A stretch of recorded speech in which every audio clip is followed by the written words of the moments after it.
Welcome to our first episode of Art and Health. I'm your host, Tamara. I used to work in the creative field for almost 15 years. I was an animator, motion graphic designer, art teacher, digital artist, illustrator. I went through a lot of career changes in my life, and now I'm a health coach. It's strange where life takes us. This podcast explores what creatives face every day, such as toxic coworkers, and how they affect our love for things we do. How we spend our time working so much that we forget to have relationships outside of work. Sometimes put work over our own health. How sometimes we use work as a way to avoid our personal problems. All right, welcome everybody. Welcome to Art and Health. I'm your host Tamara, and I'm with my father and co-host Michael Pichadze. He and I are we have a lot in common. So say hi, Michael. Tell us. Hello, everybody, and hi, Tammy. It's really good to have this session with you right now. We'll catch up, and we'll talk a little bit about what we do in our lives. Okay? Okay. Yes. Go ahead. You start, and I'll continue. Okay. So my name is Tamara Pichadze. I used to be an animator, a digital artist, an illustrator, and then I became a health coach. Had health scare, and then I became a health coach and learned a lot. And I also want to start sharing that with a lot of people. All right, that's great. I also remember you was mentioning you have a nutrition knowledge as well, a little bit, correct? Is that That's more like studying for a little more time for studying. That's health coaching and nutrition are two very different functions. So nutrition is people who can recommend like your dietary needs as well as supplementation and medication. Meanwhile, health coach is someone that helps you actually maintain like what the doctor's prescribed to help you. so? You mean health coaching is when a doctor tells something to people, and then how do you help them as far as health? My job is to make sure they are accountable for what they do. So we get to the root of the problem. We make sure that they follow through on what they said they were going to do. So let's say they say I'm going to go out for a walk at least 3 times a week. And We you're gonna talk, remind him of that. we'll remind them. We'll talk about it. What was the trouble? What can be accommodated? What can be changed? How they're going. Right, that's very interesting. Well, let me tell guys a little bit of what I do. I'm a psychological physicist and psychophysicist. What it means in psychological physics, we measure people's hemispheres, the left hemisphere and the right hemisphere. And then once we separate those two hemispheres, we could measure, and by the distance of the eyes, the nose, and the lips, we could determine a person's psychological type. And then once we determine this person's psychological type, we can talk to them, take them a little bit to their childhood, and put them a little bit in a higher, more harmonious state. Some people will be already in a harmonious state, but most, about 60-70% of people, they will be in a state of impulsivity, either intuitive impulsive or either logical impulsive. Okay. So how did you come across like learning about that? So So I was working in psychophysics, and we have designed a technology that we can put headsets on your brain and run a scan on the entire body. And when we run a scan, let's say for the heart, for the liver, and on, it allows us to go deeper and deeper and deeper. But as we're working with this technology, we're always looking for something advanced, something that we combine to help people more. So let's say when we work psychophysics and we find out what's wrong with the person physiologically, we cannot fix those physiological problems if we do not approach it from the psychological point of view as well. So mhm. the importance of the psychological is really to stabilize that person so they could follow instructions, not of what we as a coach, like you're saying you're a coach, we tell them, but to follow instructions of life, of learning how to forgive, of learning how to not to hold the grudge for too long, learning and trying to always be in a space of harmony. Mhm. Because the biggest problem is that we always have these jobs and we work and we overwork and we always think that it's the job that gives us those stress levels. Maybe sometimes there are certain jobs like that, but most of the time is we create that stress in ourselves because we always expect everybody else to understand us, and we always think that we understand everybody. Hmm. Unfortunately, it doesn't work like that. Most people, we are all having our own, they call it tunnel of reality. That I is see true. things my way, and I think this is what's supposed to be, and somebody else will see it completely different way. And if we argue, none of us will be right. I think Because that is true. yeah, so the way that why the reason we use psychology is strictly for that to learn, no matter where you are, not to hold a grudge against the people that you're working with, or even your parents, or even your family members, doesn't matter. When Okay. we're growing on a monthly and daily basis, we have stress levels because people do not connect with us the way we want it. Right. And even, do you feel like even if people do try and connect, say they want to connect and they're talking, but they feel like they're not being heard, are those two the same thing or different things altogether? Well, it's possible. Like, let's say we can talk like you and I, we can talk. I will try to understand you fully. I will Mhm. try. Yeah, exactly. But I don't know if I'm capable of it, not because I'm not capable or capable, because it's how you express yourself. How much deeper do you want to go? Hmm. Like sometimes we talk to each other, not just we, but in general, people talk to each other. Oh, hello, goodbye. But how many times do people really get into like more deep conversation about life, about the relationship, about the job, about Hmm. anything that they more excited about? No, they don't. They Yeah. just talk about completely unimportant things sometimes in the life, Like kind of like shows what's going on currently, what's going on in their lives currently, or it's like they don't talk about like the long standing issues that they are or some having. sort of problems. Always a problem. There's There's always always a problem. It could be a physiological problem, but they're always surrounded with problems in all different. And that. they don't understand that the problem is not because there are problems. Problems will always be there. It's Mhm. how they handle those problems. And I think those are the things mainly what I do in my practice. All right. That's actually very amazing. So I also remember you used to be a photographer as well. How did like as well? So tell Well, me a when little I bit was about. younger, I loved art. I still do art, Mhm. and I studied in New York in photography. Used to call the Germain School of Mhm. Photography, and I graduated. And I loved photography, and I wanted to always to do fashion, and I did still life. I was one of the I don't know how to say best, but one of the best photographers in New York for lighting. Today we don't use lighting as much. We just use like strobe light, and that's it. Yeah. Before we had to set up, and we had two different lights. We used to have which is a flashlight, and then we had a tungsten light Mhm. that you Or set up actual lighting, and you give the picture a lot of depth. And you mhm. can look at the picture would be like a painting sort of. So yeah, I love doing that. But then when I got married, I had to let go of my career because I had to make a better living. Mhm. I still love my art and I still love my photography, but I had to work. Yeah, I know. And I work. Then I had a daughter, which was you. Oh, and And then then I had to work even more. yeah. But the things that we change our professions again, it's not for money's sakes or this. As we grow, our passion changes. I think so too. You know, Definitely. like let's say with you, you was an artist, you was teaching kids for many years, and now you change to a And health coach and nutrition, which I think is a big shift for you as well. So hope you like what you do, I do. because to me the most important thing is what we do something as far as a job goes, or anything at all. If we do it, we should do it with passion. I think When I did photography, I used to stay up till 3, 4 o'clock just to make one print, just to make one picture the way I wanted. that And reminds me. in dark rooms, I know now what you you mean. guys have I absolutely.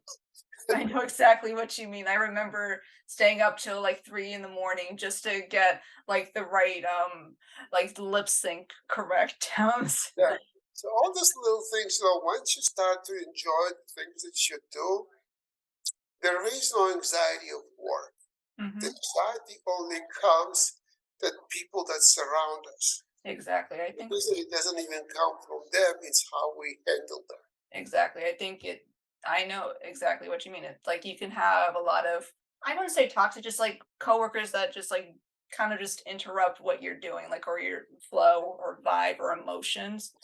And since a lot of us don't know how to properly manage our emotions or check ourselves or be mindful of them, it's like we take it very personally.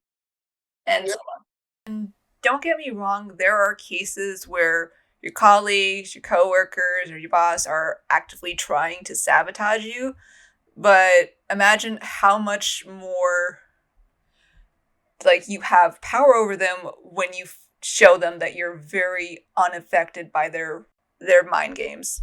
Yeah. that's it. That's about right. I think, and they can cause a lot of like, and it's not just like coworkers that can cause stress. It can also be family as well. So on top of like the work you're doing, the your work, like your workplace, like your employees and employers and your family all together can actually contribute to that health too. So Absolutely. So let's say sometimes you can get stress from your work because you're trying to help somebody, but no matter what you do, it doesn't work out for them. hmm And again, we're not magicians, we're not this. We're just trying to send an energetic or psychological wave frequency to stabilize. But some people are so much off the hmm balance that it's practically almost impossible. that's true. It doesn't mean we have to give up. We have hmm to continue looking for more and more new sources. What else we can do? hmm I think the major thing that we try to release is to, when I always do my lectures or my talks about healing process, the most important healing process is not, necessarily medication surgery. The most important healing process is to reach someone's consciousness. That's and then And change that. Yeah. yeah, and once we be able to reach someone's consciousness and let them communicate with it, that's when they start to heal. I think Anything else is just a wave frequency to help them, but to reach someone's consciousness and to reach and to have that goal to, for them to start healing. We are just sort of like a conductor, but if you cannot play the instrument, hmm no matter how well I conduct, we cannot make you a good musician. that's true. Same Well, thing with the healing it's process. like, yeah, so yeah, that I was always a terrible like I was never got into the violin. My mom was a pianist, but like so we had a photographer, a artist, and then a pianist in the family. So we're all like come Well, it's all forms of art, which is great. I yeah, think. exactly. Yeah. Yeah, so So, what do you think now? What you're gonna do? What you looking at that since you just started your career? mhm. What is your goal?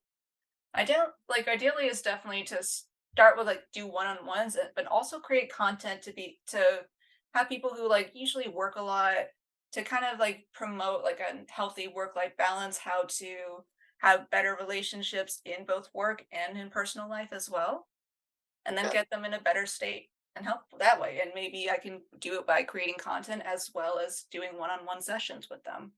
that would be great. Yeah. Mhm. I think we'll be good at that. I think you need a little bit of practice, but you'll Definitely. be good. This is definitely the first episode and definitely a pilot one, but I do Okay. like Listen, there's always a beginning, and even the show that you're trying to do, I think it's an interesting. I just hope that your work concentration is supposed to be not just doing one thing. You got to do several things at the I know, same time. It's definitely. called multitask. Like you do this is, and sometimes those things not connected. But Mm, if you do it right, somehow they will become more and more connected, I and think will help to do this. Will help to do this to do, and that's the way you should really try to set up your future life. You're still very young. mhm, You have the whole future ahead of you. thanks. And you do have already a wide range of knowledge. Even if you start with artists, you do have knowledge already of computers, Mhm, more or less. You're not maybe great at, but you do. On coaching and nutrition, it's going to grow really well because the biggest problem with most people today, um, they don't know what they need to eat. And it started because they programmed our kid generation, I would say, to eat cereals, to eat sweets, to eat that, and there is no control of it. Yeah. Our country has the highest level of obesity. Which You know? also leads to things like diabetes Yeah. as well. So yeah, if you choose something like, let's say, working with people who have diabetes, and just like write a small, not even a book, but a small protocols, that Hmm. would be amazing help, because nobody has really done. They put this stuff on the internet, but I think all those writings that they have on the internet, even though they're medical, they are not organized for people, and people just physically cannot follow it. And then also what Now, they want is more of a quick fix rather than a long-term solution yeah, to the issue. it's supposed to be not even a solution. It's supposed to become like a lifestyle. A date like a daily lifestyle slash routine. Yeah, it's like the way we brush our teeth, the way Yeah, we shower, that we have to eat properly, and that exactly. makes a really And big difference. also be active as well. So, Yeah, so all those little things you should put together in a nice sort of booklet by job tips. all right, that could work To too. do, So it's what like to eat, what not to eat. Um, active. Even the way people sleep today, one of the major problems that we're facing, we have a large amount of people who cannot sleep well anymore. Yeah, I know. Of course, we know what this is. It's a problem maybe of a very extreme high electromagnetic frequencies, which is called EMFs. Hmm. Because before, if we only had a television and an alarm clock, Hmm. in the house today we have a television, microwave, alarm clock, And most of us actually, iPhones, most of us are on the iPad, phone at nada, night, nada, nada, and to we're the most of us are on the phone even at nighttime before we go to sleep. And then it's like, why am I not falling asleep? Because you're on the phone. exactly. So those are the small things that we have to also start making, Mhm, small changes to see, okay, why are we the way we are? Why mhm. can't we fall asleep? Some of them, not me. I mean, I fall asleep even before I hit the pillow, but Yeah, when I. people come to me and they say, this is our major problem, I always think, I wonder why. So those are the things that when we start asking questions, those are the issues that I think we need to, Mhm, we actually developed as a technology as well, that helps to reduce the EMF frequencies. It does not block them. It changes those EMF frequencies, which you're familiar, you made the design for it. mhm, yeah, One day you should do a podcast about this, how that right, technology works. mhm, It's very difficult continuously explaining to people, because everybody wants to block EMF, and most people don't understand that it's practically impossible to block EMF. mhm, Our goal was never to block EMF. When we designed our EMF mhm, harmonizers, we designed it on basis so when the EMF passes through something, it mhm, breaks it down to smaller particles and creates a more harmonious EMF frequency towards our bodies. mhm. So imagine with all those things that so many people still don't know about it. They know something about it, but they just like, okay, so we know that it harms us, so that's it. Yeah, But they never do anything about it. exactly. They know about it, but they just like move on with their lives. They think, oh, it's like too much work for me. I So don't, or it's like it's here's not. the three major things that people know that it's harmful and they still do it. Mhm, Smoking will be the first one. yeah, EMF, electromagnetic frequencies surrounding us. It's really, really a problem. It's a problem, especially more for the younger generation, because the brain, the scalp itself, is not thick enough. The mhm, EMF actually penetrates, and that's when I think it does the major damages. mhm, So even if you do any research, or if you look into some other researches, they put eggs and they put some EMF frequencies towards the eggs, and mhm. because the eggs were completely spoiled. Oh wow. Well, yeah, those kind of things, when we pay attention and we start. So imagine if we eat eggs like that. Yeah, how do we know how much EMF they received? So imagine if we have meat like that. Yeah, wow. Imagine what happening to us. Even the water. We did a big research about 15 years ago when I was starting out in Long Island. In Long Island, New York, there was a case that there were issues in high schools, not even high school, pre-high school, Hmm. kids were having precancerous cells. And I remember we went to do research and we found that there were too many antennas, Really? water tanks. Dang, that's terrifying. That was ruining their water. And then people were drinking the water, and through the water, they would get poison. Well, it's not poisoning like poison that we give you something, but it's a poisoning of the frequency of the water. Hmm. And as we are part water as well, that's what's happening to our body. That actually does remind me of something like when for about like I think 2 years, I actually didn't buy a single water bottle because I didn't like the plastic. It was a little extra money, so I decided to, just do the boil it and then purize it so I can have clean water. But then I realized that still didn't work. I still Well, next time you remind me, we'll give you a special water structurized. You should have that as well. That's true. I should. So So I. you'll have structured water. Mhm. Okay?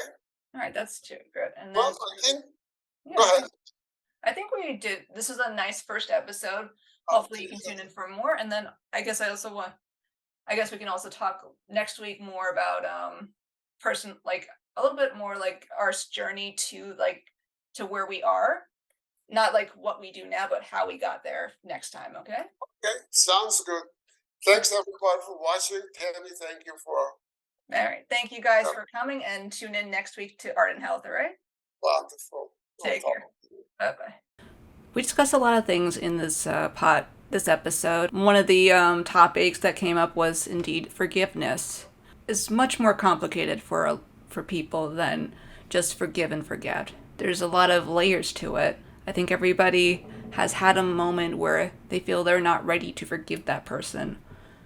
And forgiveness there's different levels of it, I think. There's like forgiveness, like someone forgot something, but then there's the difference of when someone was actively trying to hurt you. That's the thing that hurts, especially if it's somebody that you trusted. When it comes to forgiveness, it is something you will have to explore yourself. You have to ask yourself, why does it hurt you? What would it take for this person to earn that forgiveness? What would it take for the person that hurt you for you to forgive them? Do they have to do anything? These are questions you have to ask. Is it even worth it? How much does it affect you? These are all questions I think as an individual you kind of have to ask. What do you truly want for yourself? Do you want closure? Vengeance? Reconciliation? Or do you want to stop feeling the pain, knowing that they may never ask for forgiveness or make amends? I wish I can just say it was easy, forgive and forget. It was all an accident. But no, some things persist over time, and the truth is it's going to affect you in the long term. So I can't say, ooh, forgiveness is going to solve all of your problems, because honestly, if you say, I forgive you, and you're still very bitter to that person, then you haven't truly forgiven that person. Please don't misunderstand me when I say you should hold a grudge. That's not a good thing to do either. What I mean is the best thing you should do for yourself is accept the way the things are and that it happened. Take what you learned from this as a lesson in life and move forward. There's nothing you can do to change what happened. All you can really do is move forward and build a brighter future for yourself. If you're in a situation that you need to remove yourself, then definitely remove yourself from the situation.